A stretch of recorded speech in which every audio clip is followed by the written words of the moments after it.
All right, this is our presentation for Secure Ed's or SAS's version of Secure Ed.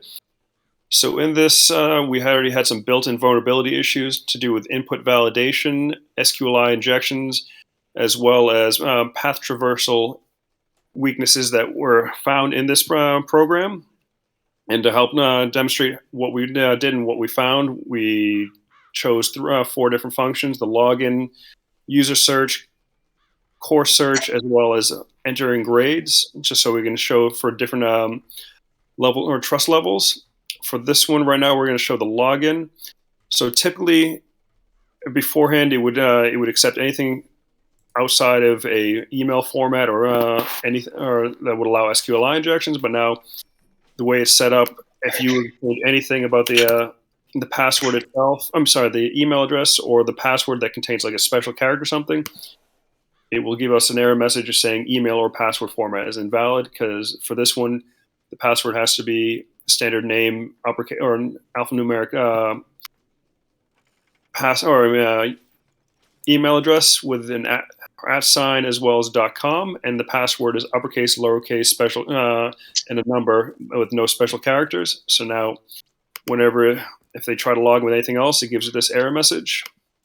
And the other issue that we were facing was the path traversal. In the past, you could get to the root directory, and now, if anybody tries to get to the root directory, it's going to get this message because there is now an index file within the app folder. All right, so to begin this, we're going to log in now as a student to show you what the core search looks like. All right, so now that we're in core search, I'm going to pass on over to the next person. All right, so now that we are on the student dashboard, we're going to click on Core Search. And with Core Search, as you can see, it comes up with the search filters. And with the search filters, we did need to check for input validation and like any and prevent any like SQLI injections. So if you put in these semesters, so as you can see, fall semester, we did. When you click on the search button, in the results, it'll come up with, course name, course ID, professor's email, semester, location, and also the enroll button. And we were able to fix any kind of like input validation. So if you try to type anything else other than what is required, the results page will not work, or it'll essentially just stay the same if you already did a search. So as you can see, again, with spring, we changed it from fall to spring semester. So now you can see that there are courses in the spring semester that work.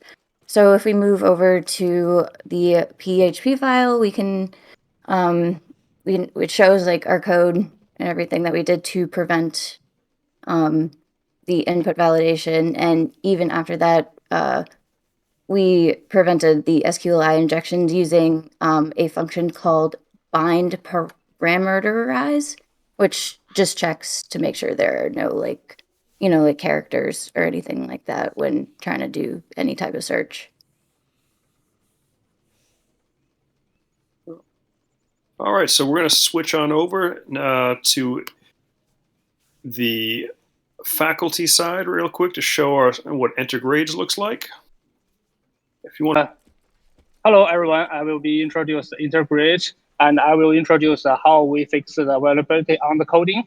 And can you go to coding? Yes. From the coding, we can see that we set different limited condition to limit the upload the file the tab. You can see that as we set the file path, file size, and the file type, and also we just set allow type the file. And if we upload the bad file to the script ed, it will be failed.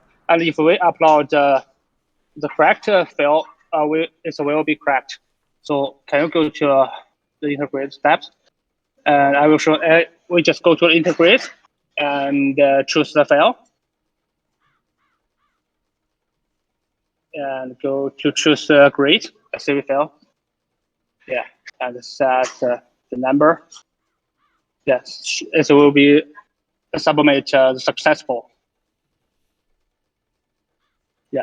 So if we go to the malicious fields, yeah, we go to the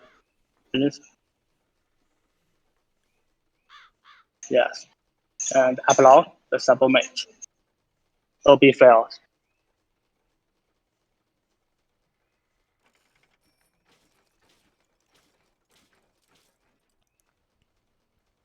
Yes, we set some of the different the condition for upload the file. If we upload the bad file, it will be shown as successful. Yep. And the other thing that Rui had also added, I just forgot to, I just want to highlight real quick right here, just to ensure that whoever's there is supposed to be there. So we're verifying that the account type is 2. And everything right there is good. So we're going to switch on over to the admin side for the user search. So now we're going to do user search. And here there are 3 things that we're checking for input validation, which is first name, last name, and the email. So first name, we're gonna put a name for first name, and then we're gonna run a search on it.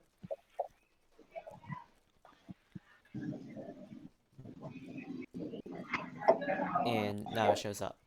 What we're doing for input validation is for first name and last name, we're checking for any symbols.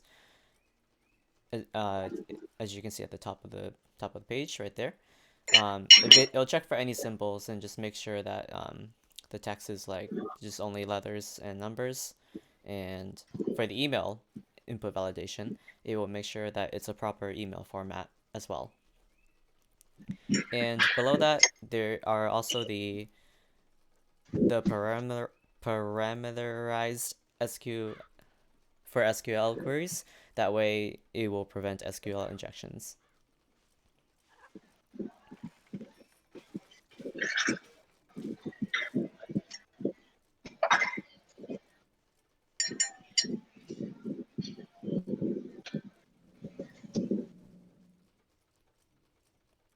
So when you put in an invalid letter, like the @ sign that was just put in, it won't return anything.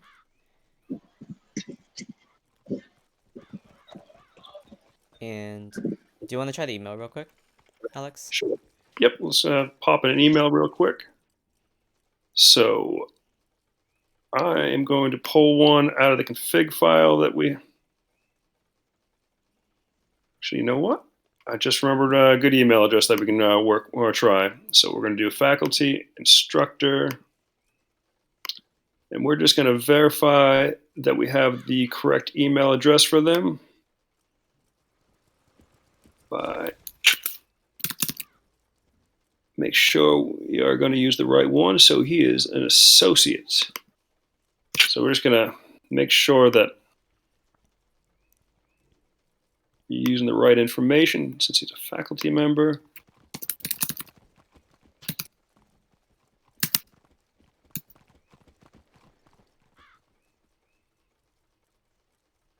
All right. Now. And now without the @ sign, it will check for the invalid email.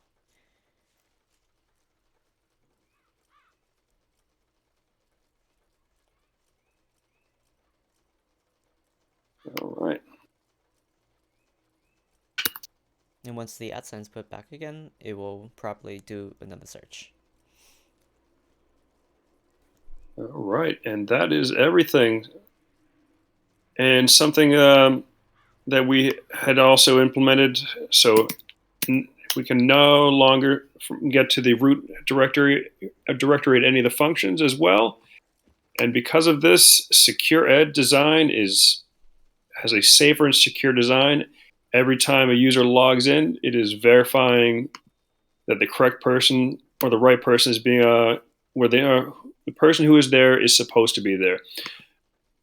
Because at the top of each time, it is starting a new session and verifying that the correct person is supposed to be there.